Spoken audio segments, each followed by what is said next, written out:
Ladies and gentlemen, welcome once again to the Packernet Podcast. I am your host and resident fanalist, as always, Ryan Schlip. Check us out online, packernet.com. Find me on Twitter, pack_daddy. All right, so today, what is today? Today's Friday, so Saturday for you. We're going to work on the schematic type stuff. We're going to learn a little bit about the Carolina Panthers, part 2. If you didn't hear yesterday, we went over the roster. Today is a little bit more team-focused, big-picture-focused. I want to go over the coaching staff to get an idea of the flavor of their team, the way that they like to play football, how they're doing, team statistics and those kinds of things, and schematics, etc., etc. That's the goal for today. Just want to touch on a couple of the news and notes items.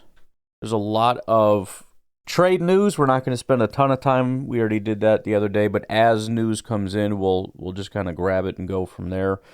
NFL Network's Cameron Wolfe reports multiple teams have called the Dolphins about trading for Bradley Chubb and Jalen Phillips. Not that that has anything to do with us, because we will not be trading for a pass rusher. I don't like to make definitive statements because you never know, but I'm just going to go ahead and make that definitive statement. But it is worth noting that after the Dolphins got absolutely embarrassed again, not only is there talk about Mike McDaniel getting fired, although Schefter just said that they expect him to make it through the season, although he's probably not going to make it beyond this season, you have to think that Miami might be looking at a little bit of a rebuild. You're probably firing your coaching staff, and there's some guys that are expensive. They have some talent, but they're getting older. Probably not ideal for a rebuild, and so you want to capitalize and get a little compensation if and when you can. No idea if that's their perception, but teams smell blood in the water, and that's why there's calls to Miami. So the point being for Green Bay, and again, we're not doing it today, but if you're interested in poking around, corner, O-line, whatever it is you're interested in, wide receiver, running back, second tight end, I don't care. Check out Miami's roster and look for those little tidbits. Speaking of Miami's rebuild, that process has already started. Again, Schefter reported that Mike McDaniel is expected to remain with the team through the season. However, they did fire their GM, Chris Grier. Adam Schefter was the first to report the mutual split between Grier and the Dolphins. I have a feeling it was mutual, like most people say mutual in a breakup, when somebody broke up with somebody else and then the person that got broke up with is like, it was mutual. I don't think Chris Grier decided he wanted to be fired, is all I'm saying. I think you say something like mutual to try to ease the pain of it a little bit, maybe help him along as he tries to find a new job, to be like, well, he wanted to leave, you know what I mean? No, the team sucked, and that's why he's not employed there anymore. Travis Hunter apparently is going on IR. I don't want to 100% blame it on the whole wide receiver cornerback thing, but I said right out of the gate, the odds of him getting injured and shortening his career and all that by being used too much, it's just not to his benefit. They need to stop doing that. Just make him a wide receiver, and that's the end of it. I don't even know what his snap counts, but does it say here? Yeah, 323 offensive snaps, 162 defensive snaps. Go figure. The wear and tear hurt his knee, and now he's on IR. So I think that this whole thing is stupid. I think it needs to stop. I think it happened because he was coached by the only two-way player we've seen in my lifetime. I don't think that's a coincidence. Yes, he can do it. Probably a lot of guys could technically do it. They shouldn't do it. Somebody to possibly keep an eye on, another team that's sort of selling, but also maybe players are revolting. McKinley Jackson is a defensive tackle for Cincinnati. Defensive tackle is a position that is on the radar of a lot of at least Packer fans, whether the Packers are interested. ESPN's Ben Baby, what a name, reports that Bengals defensive tackle McKinley Jackson has requested a trade. Don't know if the Packers would have any interest in that. He's a 2024 third-round pick out of Texas A&M. He hasn't played a ton due to injury, and his grades are pretty awful, but, it's not to say that he couldn't. He's played 250 snaps so far in 2 years. There's not a lot of snaps under his belt so far, but it's an option. Mike Garafolo says Tariq or Reek Woolen is more than likely to remain with the Seahawks, so you can pretty much cross him off the list of potential whatchamacallits. The Jets, Ian Rappaport says the Jets, Breece Hall and Quinnen Williams are drawing interest from other teams. Again, doesn't mean that the Jets are interested, but a lot of people are pestering them about it.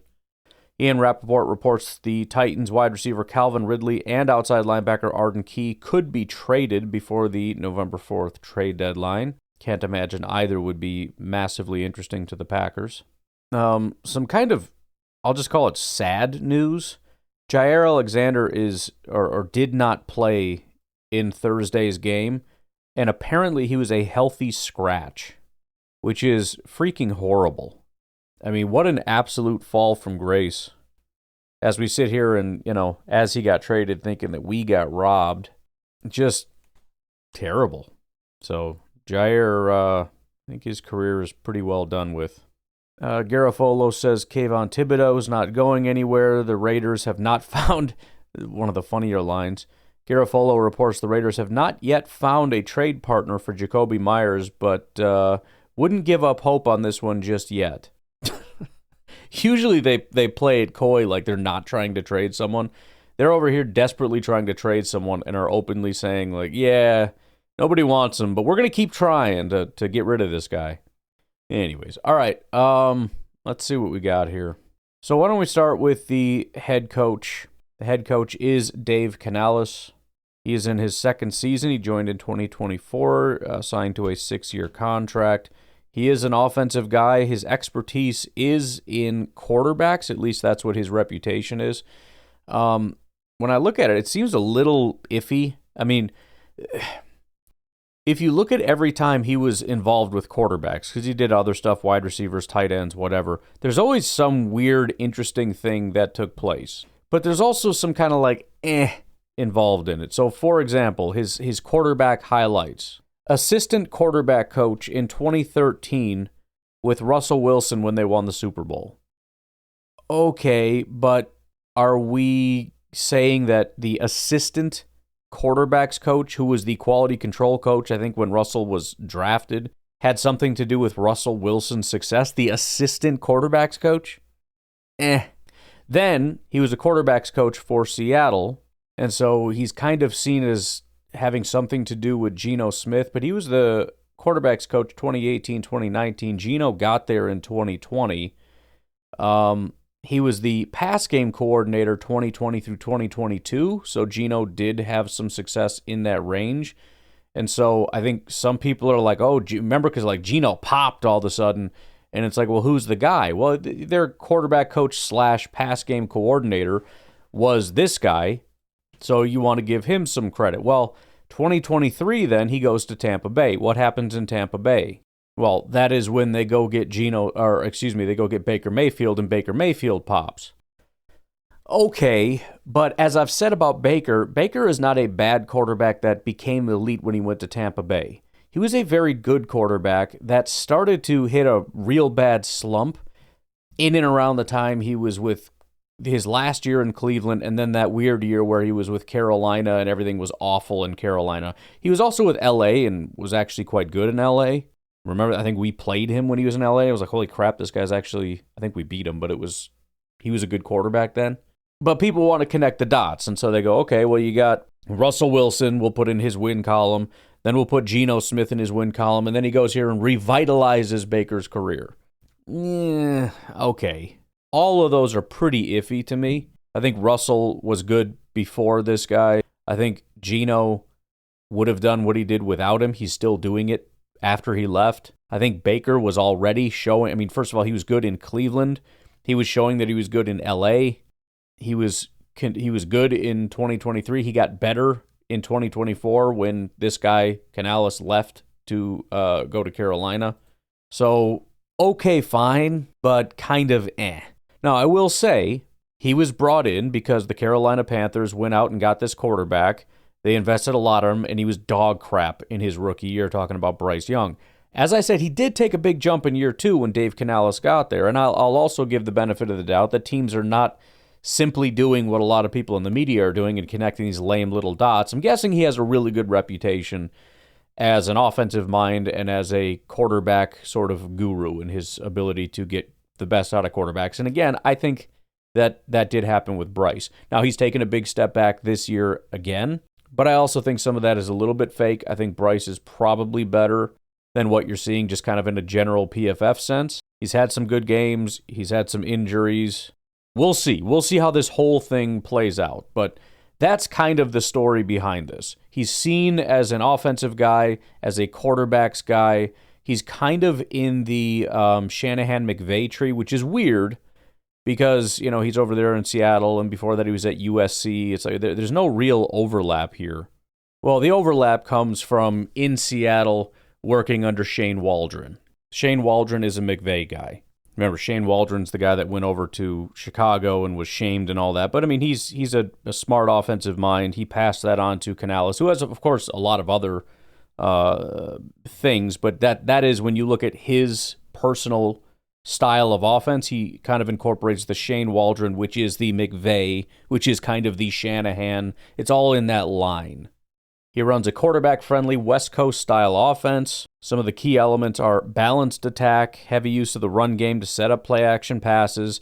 They're aiming for 50-50 run-pass, which most people don't actually hit that. You end up passing more, but that is kind of a goal, is balance. There's a tight end emphasis. Now, again, this is theoretical. As we've seen, that's not exactly how they play. We're just kind of going from theoretically, this is what we'd like our offense to look like. Remember, even in Green Bay, we've all kind of pictured this ideal that we believe Matt LaFleur would love to have that just hasn't quite emerged yet. It's kind of getting there, especially with Tucker Kraft, and they went out and got Josh Jacobs, even though the offensive line isn't there, but they're obviously trying to build that offensive line to give them that powerful run game, to give them that closer to 50-50 balance attack, to give them the big, play action, tight end centric. Green Bay's striving for this also, but it hasn't quite gotten there. This is the same thing. This is what they're striving for. Again, that 12 personnel, 2 tight end, big, strong, run game, all that kind of stuff. They kind of have something going with the run game. The tight ends are nowhere near what they need them to be, but, whatever. As far as quarterback development, it's very, again, Shanahan, McVay, Matt LaFleur. It's very heavy emphasis on footwork, quick decisions, simplified reads, all that kind of stuff. So again, it's very relatable to Packers fans because it's very similar to what Matt LaFleur does. I mean, Matt LaFleur, remember, we think of him as an offensive mind. He's a quarterback guy, 100% a quarterback guy. He's a quarterback, quote-unquote, guru, which you can say that that's unfair. I don't think that it is. Remember, he was the quarterback coach of Matt Ryan when he won MVP. He helped Jared Goff's career take off when he was under McVay. He came here and helped build Jordan Love. For all the Matt LaFleur haters, I don't know that there is a Jordan Love. You can give all that credit to Rodgers if you want, but Matt LaFleur helped build Jordan Love from the ground up with his footwork and everything else. So very similar to what they're trying to do here with Dave Canales to really build up, without the benefit of having him sit on the bench and build this up from behind, an MVP quarterback. He's out there trying to do it live. But it's a similar kind of thing. They incorporate motion, but again, not very much, probably because they're not where they want to be. But ideally, motion, RPO, and then under center snaps to keep the balance off, the defense off balance. I don't know if they're doing that, but remember, they run motion less than pretty much any other team. So this is one of the things when I try to do research into this is to be very clear about 2 different things. Number 1, what is their vision for what their offense should look like? And then number 2, what are they actually able to execute? Because that disconnect is kind of important. If they're not able to run their offense, they're probably struggling quite a bit. They have to oversimplify things. They're playing away from the strength of the offensive coordinator. This is the play caller, by the way, the head coach. This is what we see in Chicago all the time. They always bring in somebody with a vision, but they can never execute that vision. They end up just running a bunch of screen passes because the quarterback is inept. That's important. When you see a really good offense, it's an offense that plays exactly to the structure of how we want to play. Think Andy Reid in Kansas City. We're running Andy Reid's exact perfect ideal offense, although that may be struggling a little bit as they continue to lose players and their tight end is getting old. But obviously the quarterback can execute everything, and we're doing everything. I mean, the full playbook is open, and it's exactly my playbook. It's not some altered to fit this stupid quarterback, and we don't have any players and all this kind of nonsense, right? Philadelphia, Baltimore, they're running their offenses for sure. Buffalo. In an ideal scenario, Canales' offense would feature a mobile, accurate quarterback like prime Russell Wilson. So it makes sense also from a fit standpoint. Not only is he a quarterback guy, but he's a quarterback guy that kind of wants a Bryce Young-style quarterback, right? Russell Wilson he's not elite mobile, but he's mobile. He's closer to Aaron Rodgers mobile than Lamar Jackson mobile. But he's mobile and he can play outside of the pocket. Russell Wilson had issues with being a short quarterback. Bryce Young is a short quarterback. So he has all the experience of working with exactly the Bryce Young type, and Bryce Young is kind of his kind of guy. So the fit makes perfect sense. Ideally, you have a prime Russell Wilson type quarterback supported by an elite offensive line for flawless protection. They have started to build that. The offensive line is not terrible. Remember, Ikem Ekwonu was added. I don't know, was that 2024? Maybe that was beforehand. But the offensive line, despite the injuries which have set them back, is building in that direction. So you can see, again, this is a long-term vision. He was given a 6-year contract, and they're going to slowly try to build out this vision. What's first? Quarterback. Okay, we got that. What do you need next? Offensive line. What did they do this past year? They went out and got that premier wide receiver. The run game would dominate with a bell cow back. I think they thought they had that in a guy. Then suddenly this other guy's emerging. They're kind of trying to figure that out. Obviously, they don't have a Christian McCaffrey type. They'll probably try to build that at some point in the future. But they've kind of got a little 1-2 punch that I think that they're somewhat happy with. A guy that can average 5+ yards per carry. Again, they have that. Maybe not in the guy that they thought, but they have that. And then ideally that opens up the deep play action shots to a speedy wideout and versatile tight ends who can excel in seam routes. They don't have a speedy guy, but they got a number one guy that can play. Even on deep routes, he is kind of excelling in sort of the yards per catch category. The unit would achieve perfect balance, 150+ rush yards, 250+ passing per game, while turning the ball over less than once per contest, leading to efficient, high-scoring drives that control the clock and wear down defenses. So that's the vision. The offensive coordinator is Brad Idzik. He came over in 2024 with him. There hasn't been any turnover. It's the same guys from last year to this year as far as the head coach, DCOC. Remember, he is not the play caller. That's the head coach. So he is the game planning, personnel development, execution guy. Same as our offensive coordinator. He is a former wide receiver at Wake Forest. Started coaching in 2014 at Stanford. Went over to Seattle in 2019, so he spent a lot of time with him in Seattle. He went over with Canales in 2023 as the wide receivers coach for Tampa Bay, and then went with him to Carolina in 2024 as the offensive coordinator. So he's been following him the entire time. It's one of those really talented young guys that's been there the whole time, and as soon as you leave, who's the guy you want to bring? It's this guy. And so he's followed him the entire time. He helped develop guys like DK Metcalf and Tyler Lockett. In Tampa, he coached Mike Evans and Chris Godwin. And so obviously you bring him in. He's the offensive coordinator at large, but you're really looking at your new young wide receiver and saying, make that our Mike Evans. Make this our DK Metcalf. And again, so far, they're having some success. Obviously, there's a lot of scheme alignment. They've worked together since day one, so they're in alignment in terms of how the offense should work. And so it's pretty much just, let's just call it in alignment, right? He's there to help kind of build up the guys and help implement the system, and obviously he's going to be able to do that. On the defensive side is a guy Packers fans should know very well, not only because he was here in somewhat of a limited role, but especially because we wanted him a bunch of times in our defensive coordinator searches, and obviously that never materialized. That's Ejiro Evero. He's in his third season with the Panthers. So when they came over, they decided to keep him as opposed to replacing him and finding somebody else. Evero has been offense and defense and also special teams. But starting in 2014 with the San Francisco 49ers, he was a defensive assistant. He's been defense ever since. Before that, he was the offensive assistant for San Francisco. But from there, he went on to be Green Bay Packers defensive quality control coach in 2016. We made a mistake in letting him go. He goes on to be a safeties coach for the Rams 2017 through 2020. He then becomes the secondary coach / pass game coordinator for the Rams in 2021, then defensive coordinator for the Broncos in 2022, and then defensive coordinator for the Panthers in 2023. So pretty quick riser. I mean, he was in Green Bay. The Rams obviously caught wind of his reputation in 2017, and it was just off to the races from there. So he was a part of the Rams' Super Bowl win. He's interviewed for multiple head coaching jobs at this point. If Carolina's defense can improve and do all the things, that will probably happen. If not, I don't know. I mean, his name is not worth its weight in gold like it used to be, but he's obviously been very impressive, and this is a pretty big challenge. The Rams had some established stuff. Denver's had some pretty established stuff. Carolina, you're kind of building from the bottom.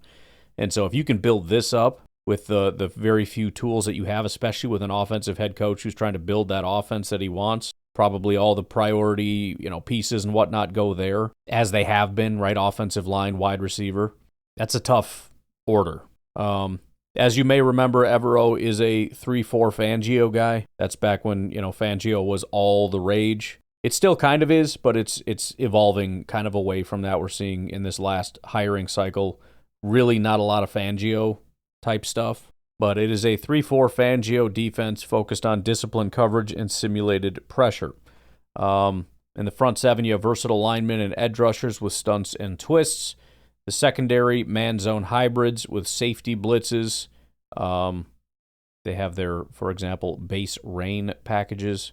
They are strong against the run, but strong against the pass, but vulnerable to runs, emphasizing gap discipline. They do have strong defensive tackles. And remember, we saw that as well when we were a 3-4 team under Pettin, under Barry. There was a lot of emphasis on get me some good defensive tackles. And the reason always was that's kind of our vulnerability. The scheme doesn't really help them, so they just have to be good. Pettin just was obsessed with going out and getting defensive tackles. And we were always, going back to Capers, always susceptible to the run.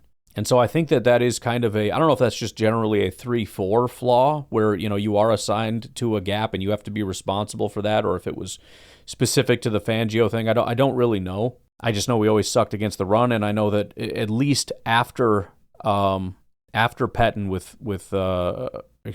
after what's his name, starting with Pettin, there was seemingly this obsession with defensive tackles, and I think you're seeing the same thing here. And again, they have it.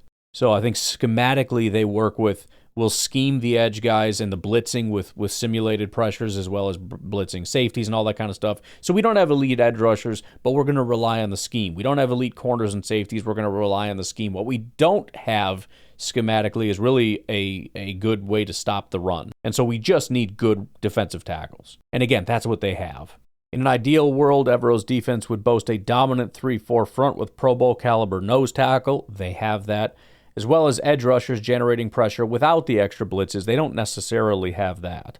Allowing safeties to roam freely for interceptions, the secondary would feature lockdown corners and versatile linebackers, limiting opponents to under 200 passing yards, 100 rush yards per game. With perfect health and execution, it would force 2+ turnovers weekly, using disguise coverage to stifle elite quarterbacks while shutting down the run entirely for a top 5 NFL-style defense. So again, that is the vision of what we're trying to build toward. All right, we're kind of running a little bit long here. That's a general overview, coaching staff, and ideally what the scheme is. You've got your West Coast Shanahan, whatever, offense. You've got your Fangio 3-4 defense on the other side. After the break, I want to kind of dig into some of the team statistics and what they're actually able to do and what they're actually looking like compared to what ideally they'd like to look like. And then we'll go from there. We'll take a break. We'll be right back. So first of all, forgot to mention, of course, like always, I forgot to put the link in the show notes yesterday. I did go back and retroactively add that. Again, you can find it on social media. I want to try to get as many people as I possibly can. It's just for fun. There's nothing serious. You don't have to grade every single player. I'm kind of just interested in what people see. And I'm also interested if it'll change people's perspective, because I think even during games and stuff, we forget. So, again, check the show note links or reach out or go on social media or whatever, you'll find it. There's a website I built, should work just fine on your mobile phones. And it's very simple. As the game's going on, you can just move a little slider. Jordan Love makes a nice pass, just bump it up a single grade, or however you decide you want to grade stuff. I just love to see how the grades turn out, and we'll make some improvements as we go. I might add a couple other links there if you're interested. Some other stuff that's in progress, but why not let you screw with it as long as you guys aren't able to break stuff. It should be fine. So just keep an eye out for that in the show notes. I'll just kind of put anything of interest down there. Alrighty. So here's what I actually think we're going to do. Why don't we start with a couple team statistic type things, just to kind of, again, start with the idea of like, what is this team and how are they doing, as opposed to what do they want to do, what is actually happening. So let's look at a couple different team stats here. This is via Sumer Sports. We'll just use their chart to start off with. First of all, looking at EPA per play, just general offensive success type stuff. It's worth noting, Green Bay Packers are second in EPA per play, tied with the Kansas City Chiefs. Only the Colts are better. So again, as we kind of sit here and hem and haw about the Packers aren't good enough, this, that, or the other, it's been better this week with the win, but again, I expect this to devolve again. The Packers are doing very well. They just are. The Carolina Panthers are currently 25th with a negative .05. In total EPA, the Packers are third. The Carolina Panthers are 26th. Negative 25.9. The Packers have generated 73.74 EPA. Success rate. Simply how often a play is successful. Every situation is different. First down, you're trying to get, I think, 4 yards, et cetera, et cetera. Obviously, on a third down, a first down is the only thing that is considered successful. If you go for it on fourth, well, the third down was unsuccessful, and then the fourth, if you get it, it's successful. If you don't, it's unsuccessful. You get the idea. The Packers are the fourth best in success rate behind Buffalo, Kansas City, and Indianapolis. Only 48.36% success rate. Nobody is at 50% success rate. That's worth noting, by the way, as we kind of get frustrated with the fact that that play wasn't good enough, which happens all the time. It's worth noting that even the best team in football has a 49.89% success rate. Carolina Panthers, honestly not terrible. They're 12th with a 44.38% success rate. Looking specifically at the pass, EPA per pass, Green Bay Packers are the number one passing team in football. In fact, it's not even super close. They're at .31 on an EPA per pass. The Colts are .27. Only 6 teams are even at a 0.2 EPA per pass. Green Bay at 0.31. Carolina, one of the worst teams right now, they're 27th with a negative .1 EPA per pass. Rushing, however, you would expect is very different, right? Carolina's been having a lot of success. The Packers are struggling. That is true. However, that's kind of comparably. In other words, if you compare Carolina's run to their pass, it's significantly better. If you compare the Packers' run to their pass, it's significantly worse. They're tied in EPA per rush, .01. It's Dallas, another very good offense, Carolina, Green Bay, and the Chargers all at 0.01. So that would be tied for 10th. Let's see what else is interesting here. Sack rate, Green Bay Packers are 6th. 4.26%. Carolina 20th, 6.48%. Interception percentage, something apparently Jordan Love is terrible at. The Packers are 4th, 0.85% of passes.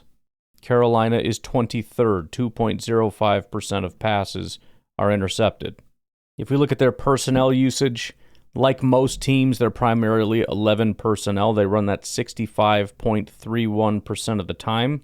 However, unfortunately for them, it's pretty terrible. They have a negative 25.4 EPA, which ranks 24th. What's crazy is there's almost an exact inverse relationship between what personnel they run and how successful it is. I mean, it's almost exact. The next most they run is 12 personnel. They have a negative 5.6 EPA. That ranks 22nd. 13 personnel, they actually rank 11th best, which is not terrible. It's still a negative 0.1, but they only run that 4.8% of the time. In 22 personnel, two running backs, 2 tight ends, they're the 8th best offense in EPA. They run that less than 3% of the time. 21 personnel, they're the 5th best offense. They run that 2.7% of the time. They're also top 10 in 10 personnel and 1 personnel, but they run those less than 1% of the time. 3 times each, to be exact. So to put it into perspective, it's 3, 14, 15, 25 times they run those other, 13, 22, 21, and then 115 times they've run 12 personnel, 337 times 11 personnel. So 452 of their snaps, which is almost 100%, it's about 90% of their plays, are from a personnel package. They rank 24th and 22nd. The Packers, by the way, are exactly the opposite, and they're doing things correctly. So there's only 4 personnel packages they've run all year: 11, 12, 13, and 21. They've run 13 personnel, the 4th most. They rank 17th in that. It's not great. 21 personnel, they run 3% of the time. It's the 3rd most. They rank 6th. 12 personnel, they run 40% of the time. They're the 5th best offense. 11 personnel, they run 54% of the time. They're the 4th ranked offense from that. So they run what they're best at most. Carolina is the opposite. They run what they're best at least. Flipping over to defense. On an EPA per play basis, the Packers, surprisingly, are not actually very good. They rank 15th. Again, I tend to think some of the lesser performances, including Pittsburgh, which, some of that was garbage. That last touchdown was garbage time. But between that and Dallas, I think it's really messed them up quite a bit. Also, the fact that there's this bend, don't break thing that's happened the last several weeks, that's not going to look very good on EPA per play type stuff because it's just consistently pushing the ball down the field. With that said, though, Carolina ranks 23rd defensively. Success rate, the Packers are the 10th best defense. Carolina is 5th best. So one of the things that's been talked about is how Evero seems to be very well liked because there's been some jumps defensively. This is one of those metrics you look at and go, that's impressive. EPA per pass, the Green Bay Packers defense is 16th. Carolina's is 23rd. EPA per rush, the Green Bay Packers defense is 8th. The Panthers are 20th. Sack rate, the Green Bay Packers are 13th, 6.89%. Again, I'm not worried about the pass rush. The problem is teams are just getting the ball out so incredibly quick, which has its own deficiencies, but the problem is you're not going to see the sack numbers that some other teams are seeing. So they rank 13th.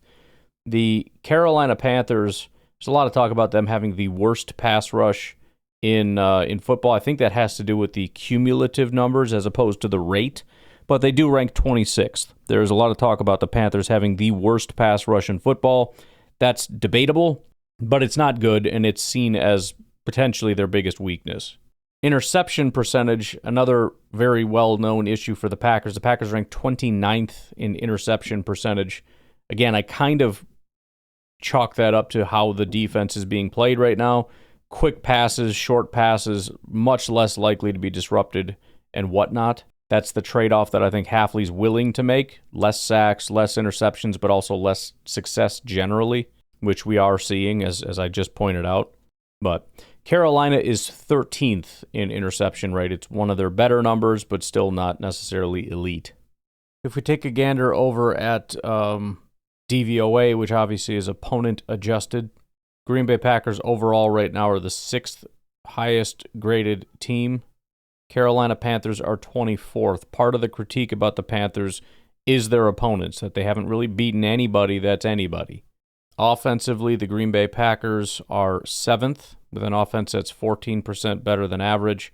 Carolina Panthers are down here at 26th, negative 13.2%. So about as good as the Packers are above average, the Panthers are that much below average. Defensively, Green Bay is much higher than what you're finding in other places. Again, opponent adjusted. They are the 8th ranked defense with a defense that is 10% better than average. Carolina Panthers rank 18th. They are 1.3% worse than average, so roughly around an average defense, which average in this case, exactly average, hilariously, and this is worth talking about as we get closer to this matchup.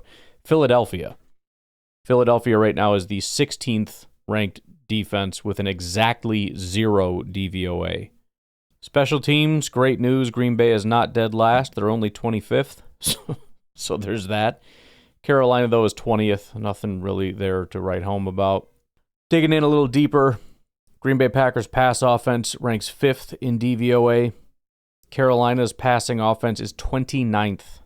Las Vegas, Tennessee, and Cleveland are the 3 teams that are worse. Yes, we played Cleveland. Yes, we lost to Cleveland. But I promise you, it's not because of Joe Flacco that they're dead last. Dylan Gabriel right now is probably the worst quarterback in football. We'll see if, Shedeur actually gets a shot here. Because with the injuries and losing Flacco and Dylan Gabriel looking as bad as he looks, it's not impossible. So we'll see. But just to be clear, terrible passing offense right now. Rushing offense, Green Bay ranks 11th. Carolina, obviously their big strength, they rank 8th. Defensively, looking at pass defense, the Green Bay Packers are ranked 5th. Carolina 20th. Rush defense, the Green Bay Packers are ranked 10th. Carolina 17th. So it's very difficult to find anything Carolina's better than us in. I mean, running the ball is maybe it. It's not quarterbacks. It's not pass game. It's not pass rush. It's not run defense. There's not much. Doesn't mean we're guaranteed to win. It depends who shows up. But in terms of just who's the better team, it's very cut and dry here. All right, let's take our final break. We'll be right back. All right, so kind of overall sentiment here. The Carolina Panthers obviously are in a still early to mid-ish stages of a rebuild. As much as you might look at them and say they're not very good, they're clearly better than the 2024 version of themselves. They were a god-awful team. They're already significantly better. They've shown improvements in a lot of places, defensively, offensively. They're starting to kind of get into a little bit of a rhythm. It's obviously not perfect, and they still have some work to do, but this is not the 2024 Carolina Panthers. Their system right now operates on a 2.7-second passing concept. That's something, kind of a goal, I guess, set up to get the ball out in at least 2.7 seconds. The idea is to protect their undersized quarterback, Bryce Young. Again, they've done a pretty good job of that, but not quite as good as some of the other quarterbacks we've faced. But again, expect this to be emphasized very heavily this week against the Packers. They've shifted away from the shotgun to under center. As we said, it's 18% in 2023 under center to 33% the last 2 years.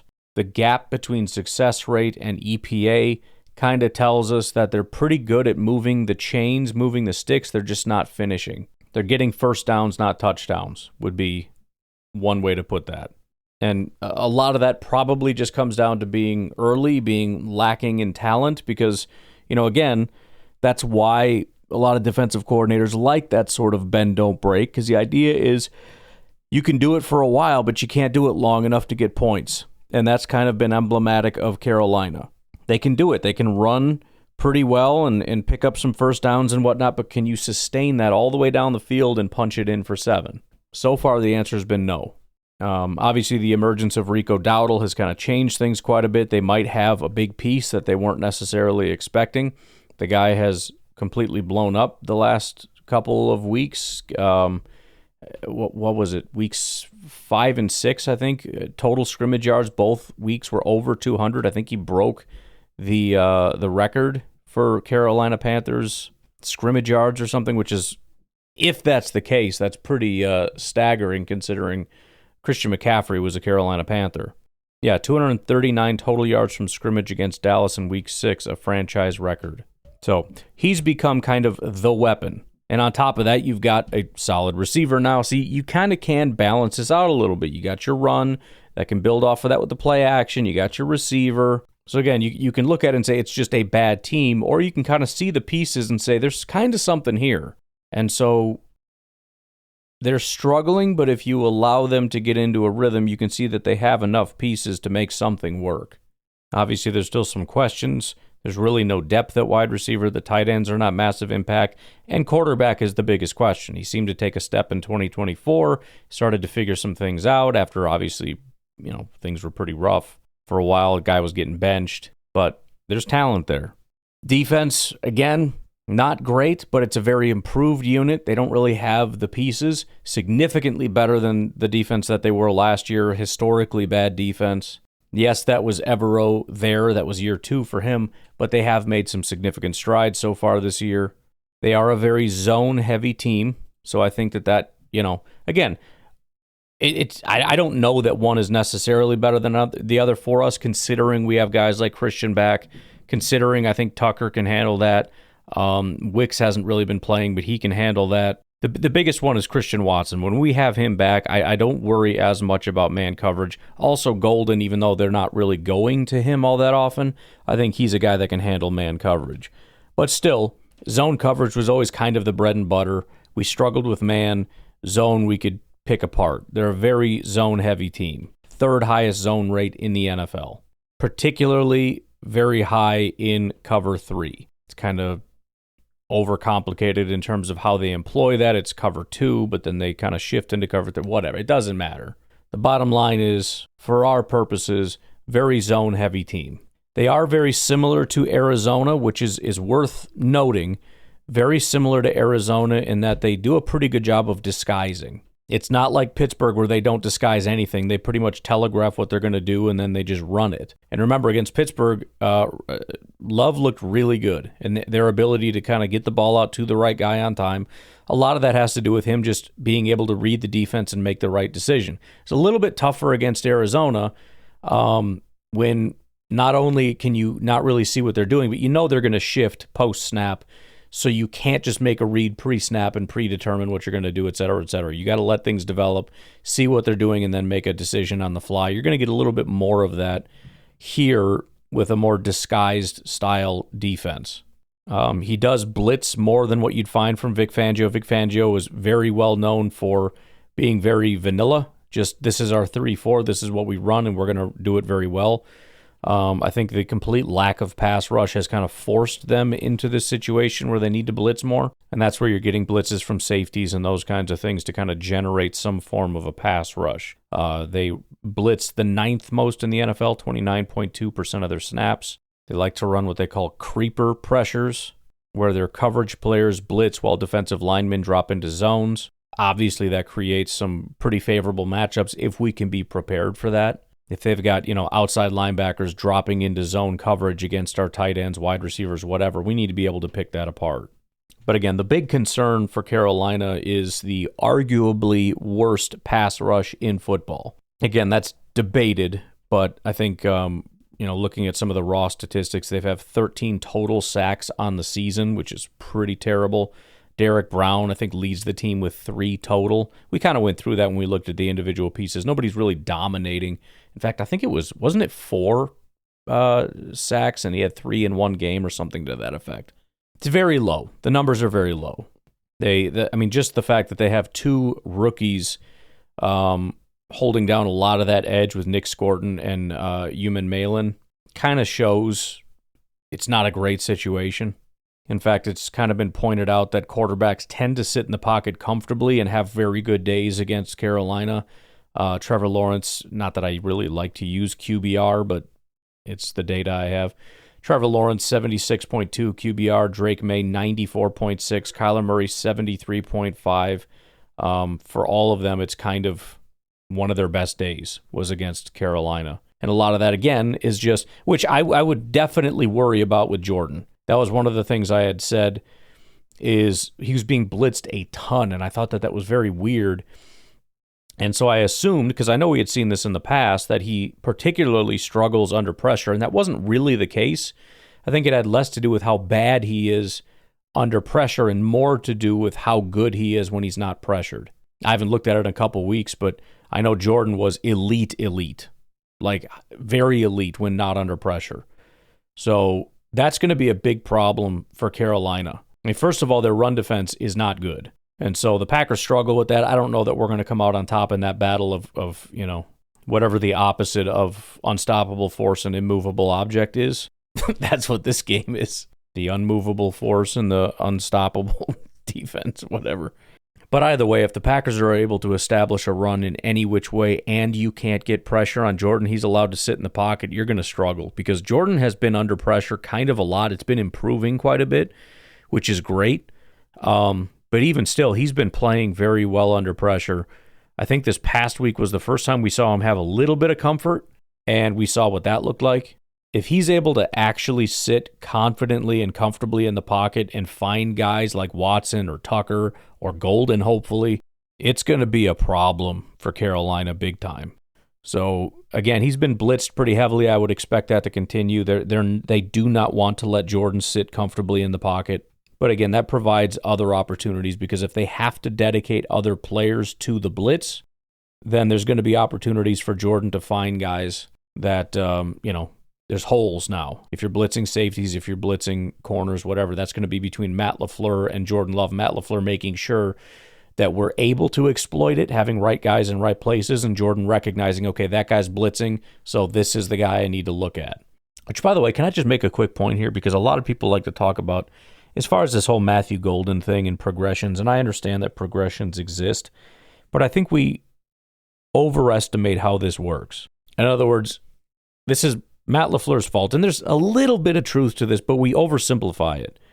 The reason Golden is not getting the ball is because Matt LaFleur calls a play, and that play has a progression, and that progression is 1, 2, 3, 4, and Golden is sitting at 3 or 4 all the time. The problem is that's not necessarily the case. It can kind of be the case, but not necessarily. There is a play call, and then how you react or what you decide to do or who your read is or whatever, a lot of times depends on the defense. You don't just trot out there and go, well, okay, this is who I'm throwing to, and if he gets open, then I'm throwing it. It depends what the defense aligns in. It's situational. If this, then this.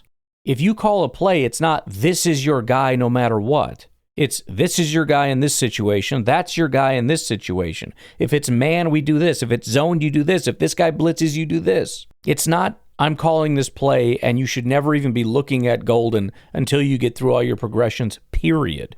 Yes, I will still acknowledge there are ways to force him, which, by the way, they're forcing him the ball, and that's really stupid because it's always in like wide receiver screens and stuff. I think at the end of the day, we just need to run our offense, and if he's the right guy to throw to, then we need to make that throw. If he's not, then he's not, and you just don't make the throw. And just let it happen naturally. He's a good receiver. Maybe he needs to work through some stuff. Maybe he's not running his routes right, or some things are kind of getting mixed up. That's fine. He'll figure that stuff out. But just as a side note, so again, there is a default progression, but they're always situational.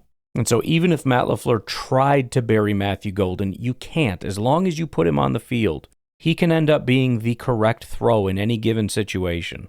Part of the issue is that let me give you an example, and I've put a decent amount of this on Love, and it's not to say that Love's doing something wrong necessarily. He's doing a great job as a quarterback. But one of the things we talked about is, for example, in man coverage, what do you want to do? In man coverage, as a quarterback, when you identify that it's man coverage, you want to go to the guy that you feel is your best one-on-one matchup. Right now, that guy is not Golden.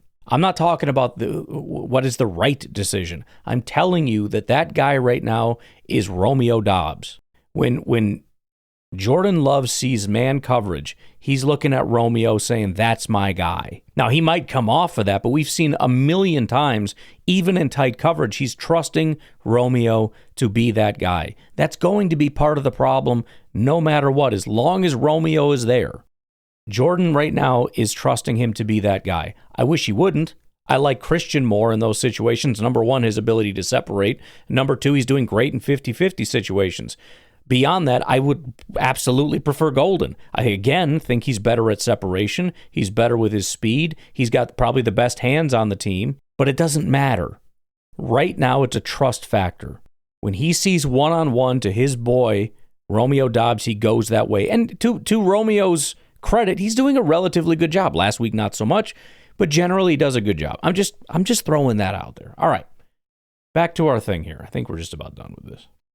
Okay, so issues with the defense. Number one, primarily the pass rush. They've got really solid defensive tackles. They're stout. They're not necessarily elite pass rushers. There's danger there, but they're more just, it's going to be hard to move them and stop them and all that kind of stuff. They're not contributing massively to pass rush. In general, there just isn't any. The pass rush deficiency creates a cascading problem. As we know, what happens when you allow a quarterback to sit in the pocket, the secondary starts to fall apart. And potentially that's why you're seeing worse grades from guys like J.C. Horn, who really looked quite good in the past. Well, you start to look like a bum if you have to cover for 5 seconds. Every corner sucks if you have to cover for 5 seconds. I don't know how good of a job PFF does at accounting for that. They probably do. They generally take time into account in these things. But it's just a thought that has something to do with why the secondary looks so terrible, because they have to cover a lot because there's no pass rush. They do tend to have the 2 high shells like you have in Fangio. Again, it might be cover 3. That just means somebody occupies the middle. But you still have the 2 high cover shells to try to take away the explosives to make sure nobody gets behind us. But that's especially dangerous against a team that has guys like Golden and Watson. Random stupid phone calls. The reason I say that is because, okay, so they're playing zone and they're trying to occupy space. Right? It's not necessarily, I'm just going to take you away. We're going to try to occupy space and not let you throw in that space. What guys like Matt LaFleur and everybody else, especially West Coast, though, tries to do is spread everybody out so that more guys have to cover more space. If there's more time, that gives guys like Watson more time to get deep. Even if they take away the deep, we're just raising the roof on the defense. Yeah, I said that. They're spreading it out. They're pushing the safeties back. Now that creates just a massive amount more space for guys to cover. It creates space underneath. So if you want to take away the top, Christian runs as deep as he possibly can, go route, post route, whatever, to try to pull as many people back as you can underneath massive amounts of space. There's going to be too much space for everybody to cover. So zone coverage, taking away explosives, while not pressuring the quarterback, is recipe for disaster because there's just too much space to cover, and you don't even have the personnel to do it. You don't have guys that can cover that much ground. J.C. Horn was kind of primarily known for his size more than his speed, if I remember correctly from the draft prospectus. Their linebackers are not doing a good job. They don't have elite linebackers or safeties, which, again, the safety's job is to just stay deeper than Watson. So fine, I don't even need to throw to Watson. I'm going to run him on a deep post route every single play to create as much space underneath, and I'm going to kill you with Tucker and Romeo. I'm going to dump off passes to guys that are just killing it with Yak. And again, the tackling hasn't been very good for a lot of these guys. I mean, that's the big concern here with Green Bay. If you can't generate that pressure, they're going to just spread out your zone defense, and they're going to spread it out far and wide. So that's kind of where I'm at. I mean, listen, this is a home game. It's a noon game. The Packers got their throwbacks on. The throwbacks, I think, look fantastic. I'm not a big throwback guy, but I love the leather stuff. I'm seeing some people complain, and I'm ready to just block them because you just knock it off. First of all, people complain about the dump. Like, they take it way too seriously, like the numbers. You can't wear that. It's not a wide. I get that it looks goofy, but, bro, just freaking relax. It's not that serious. But, this should, I mean, it's going to be, the slight chill in the air. It's getting cold up here in Wisconsin. It just has all the feeling of a game that should go our way. Obviously, you can't collapse. You can't start doing stupid stuff. But if you just look at the way that they play football and the way that we play football, and beyond that, obviously you can win with this kind of defense. You can beat the Packers, but it comes down to execution. And again, when you look at the Fangio defense, the Evero defense, if you're going to play zone and you can't bring pressure, and we've got the speed to spread you out, it's just going to be a big problem. So our offensive line is going to have to hold up, because if suddenly they're able to just generate pressure with their front, that changes everything. Now we can't spread them out, and they can cover the space, and everything's in trouble. So we need our offensive line to do what it can do and not fall apart and all that stuff, but that's kind of a given. Pending some kind of an embarrassing collapse from Jordan, from LaFleur, from, the receivers are dropping everything, whatever. I don't know what to tell you. There's no reason why this shouldn't be a W. Pick this game to go to Grandma's, by the way. Nice little noon game. Should be a win. Home game. So, really hoping that's a good day. They better not freaking ruin this day is all I'm saying. Okie doke. We're going to leave it at that. Tomorrow, obviously, we'll comb through whatever additional news and notes there may be.